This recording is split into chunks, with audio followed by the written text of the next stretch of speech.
Well, chapter 20 of The Mandalorian, called The Foundling, released today. And I'm pretty sure this is the shortest episode of The Mandalorian yet. But how was it? Hmm.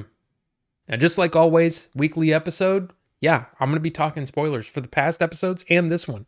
So if you haven't seen them, then, maybe not watch this, because there's some things that were already ruined for me by the time I got to watch this that I kind of wish I'd just kind of seen on my own. So the episode starts out and we're with the children of the watch and they're out, training and stuff. And there's these little tournaments between, two Mandalorians, and there's these two, young Mandalorians. And, Din takes Grogu and is like, all right, you're up next.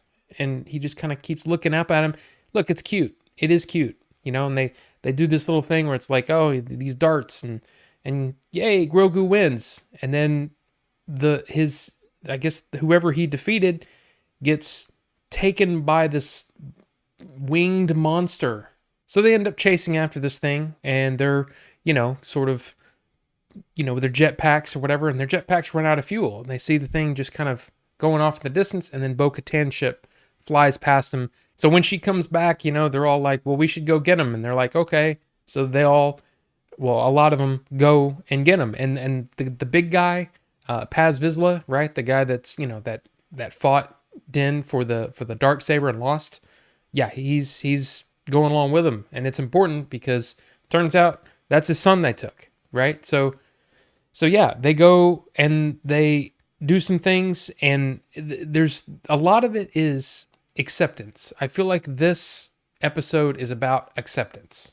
And I feel like Bo-Katan, this is something my wife actually said, and it was kind of one of those things that made me go, yeah, you're right. You're really right.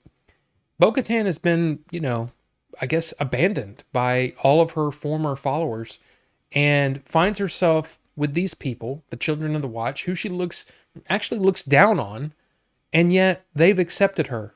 They've accepted her and even given her, a lot of reasons to believe that yeah, she's one of them.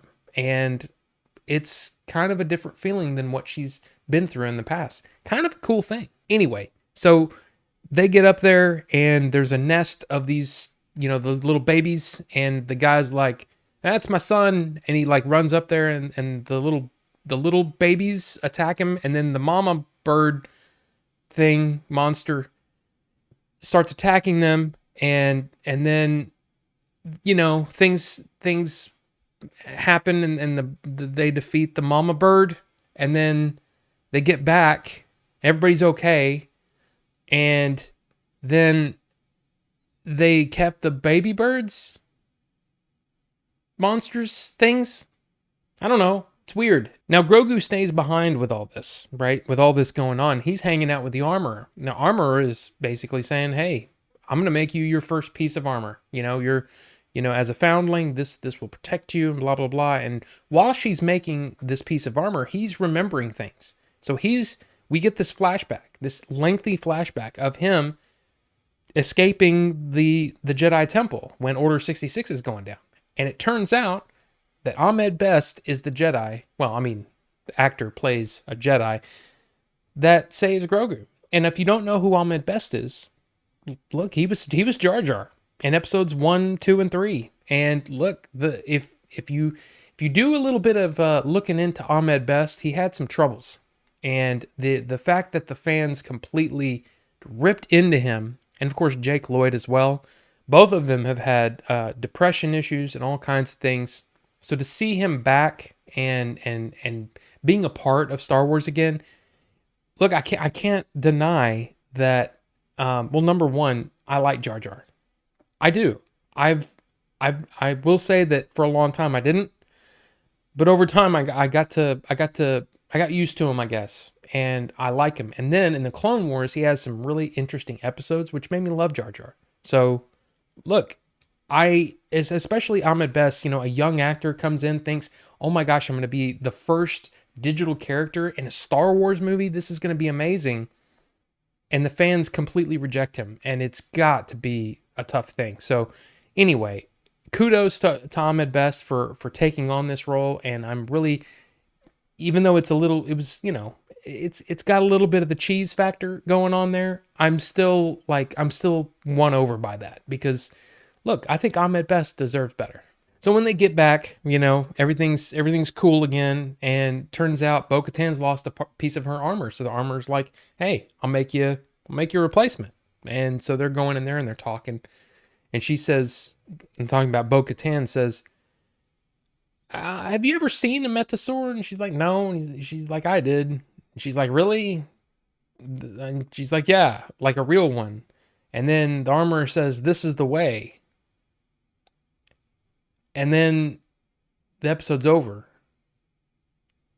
Now, for those of you who have been around a while, you know that I tend to try to really talk up the positive things about, there's a lot of negativity in the world, and especially around Star Wars and Lucasfilm in general right now, it's probably at an all-time high. So it's one of those things where I try to focus on the positive stuff, the stuff that I really like. But I have to say, this episode in particular felt strangely edited, and it just it just kind of felt like somebody was going, "Oh, and then this happens. Okay.